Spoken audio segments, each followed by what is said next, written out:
So we have no idea who will govern this country in 24 hours, but we do know for a fact that Eskom is owed an apology. To be specific, by Eskom, we mean, well, actually all of Eskom, because you may recall that under De Ruyter, we said that Eskom was, well, booked. And the reason for that was because, as De Ruyter told us, corruption. Well, it turns out that actually corruption wasn't the issue with Eskom. It was coal, which we knew, which is why we did many videos praising coal and saying, you know what we need to do? Burn more of it. And burning more of it is what they are now doing, which is why, in case you haven't noticed, no load shedding. That is correct, and that's all because of a new guy called Dan Marokane. He is a new CEO of Eskom. Well, he's been there for a few months now, and in his first, 3-4 months of being the CEO of Eskom, we've had close to 3 months of no load shedding. So for all those saying that load shedding will be back after the election, you're wrong. Just like the fact that you thought the EFF would have an utmost majority during the course of the election. But anyway, what did Dan Marokane, this Eskom CEO, actually do? Oh, he fixed coal power stations. He met a third of all Eskom staff. He prioritized coal. And he basically just said, do what you do best, and I'll leave you to it. And that's exactly what people have done. And now there's no more load shedding. I mean, it's a miracle, Byron. Like, no IPPs, no, like, breaking Eskom up, nothing. He's just like, just do your jobs. And people did it. Yes, now, unfortunately, you see, here's the problem, Ramon. You see, De Ruyter was kind of right and kind of wrong, kind of right, a little bit wrong. He said that Eskom had a lot of corruption. Fact check, true. Eskom does have a lot of corruption. Well, so does everywhere. He also said that we need green energy because, you know, the environment and save it and whatever other rubbish. De Ruyter was a greenie. Never forget that. If you read his book, it makes it very clear. De Ruyter was an ideologue who was a greenie. Now, the green agenda didn't really work in South Africa, not because, obviously, for us, we have good wind, we have good sunshine. It's just not immediately available, and it's not 24/7 available, not like coal is. Don't forget, we also have an abundance of coal. Now, De Ruyter, under his watch, was told to decommission power stations, and this is where he gets it wrong.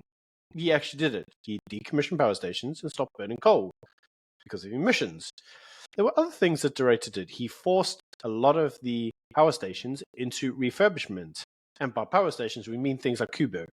Now, you may recall, Ramon, that that was offline for pretty much all of last year, which is why we had an extra stage of load shedding. That is now obviously back online. We also have Kusile as well, which is now back online. A lot of the power stations that De Ruyter did put in to be fixed are up and running. But let us not underestimate the rate at which the fuel mix of open gas turbines and coal is currently being utilized in such a way that actually we don't need to have load shedding because the actual natural resources that we want to use, we're using.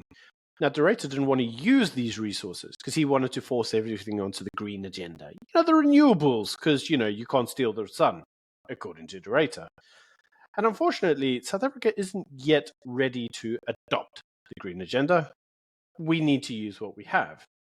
And use what we have is what we are currently doing. Hence, I said again, no load shedding. Problem is, Byron, you're being far too polite about the green agenda. The green agenda is an anti-human initiative to basically decarbonize the entire world because humans are destroying everything and making Africa poor and dependent on Europe and America. That is essentially what the green agenda is, and Greta Thunberg is the emblematic source of all of that for now. However, let's just see what the Eskom CEO has actually done. He's trying to make sure that the EAF, energy available factor, is close to 65%, which is what the goal was. That was the goal 3 years ago, but only sort of materialized 4 months into the new CEO's role. Interesting, isn't it? And here he gives me, my heart sings because he says he wants to accelerate the rate of new transmission lines, but also he wants to partner with the South African Nuclear Energy Corporation to procure small-scale nuclear modular reactors to replace some of the capacity of the decommissioned coal power stations. So if you want to pursue green, but you don't want to use coal, you decommission coal, and then you fortify that with nuclear energy because that is the greenest, best, cheapest way to produce energy. This guy is saying all the right things. I think he's fantastic. Like, nothing else needs to be said, surely.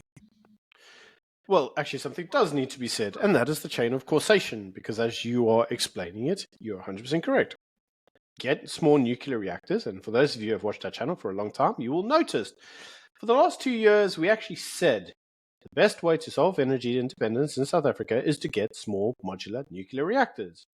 But they never did. And obviously one of the key places to get them from is Russia, because Russia's a king when it comes to these things. And obviously, remember, media tells you Russia bad, so we can't do that. But you see, the problem is that inevitably you have to have one before the other. So if you're going to have the green agenda, whether that be solar panels or wind farms or even nuclear energy, you need that before you decommission the coal power stations and wean yourself off coal. Unfortunately, under de Ruyter's tenure, he got that the wrong way. It was decommission the power stations, find out you have no power, and then go out there and procure power through the independent power producers, which he didn't have. So unfortunately, the new CEO actually understands. Fix what you have, maintain it, adopt other programs. Once they're online, you can put the other ones to bed. And that's exactly what we're currently seeing. And when he talks about the green agenda and IPPs, he's like, we're so happy that people have solar on their roofs. It contributes to about 6 megawatts of power, which is about 5 stages of load shedding. So it is helping him a lot to have these solar installations across, your roof, my roof, and everyone else who has them. But also, when he talks about the IPPs, he's like, we welcome anyone who wants to put money into the grid and generate more power. It's wonderful. But he's not at all saying this is a key criteria of Eskom. The key criteria of Eskom is an EAF of 65% and no load shedding. And it's such a nice and remarkable turnaround for a company that we thought, to be honest, I thought Eskom was going to die very, very close to grid collapse. Apparently that was almost the case 2 years ago.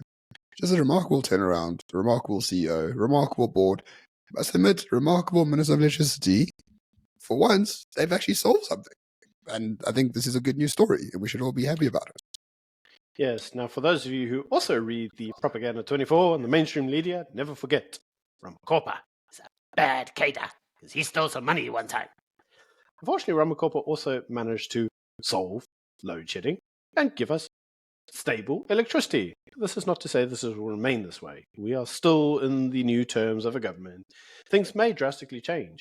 Some reports are out saying that Eskom is not as fun and dandy as it currently appears. But either way, for now, Ramokapa appears to be doing a good job. The board of Eskom appears to be doing a good job. And you, my dear viewer, have electricity. Something to be thankful for once.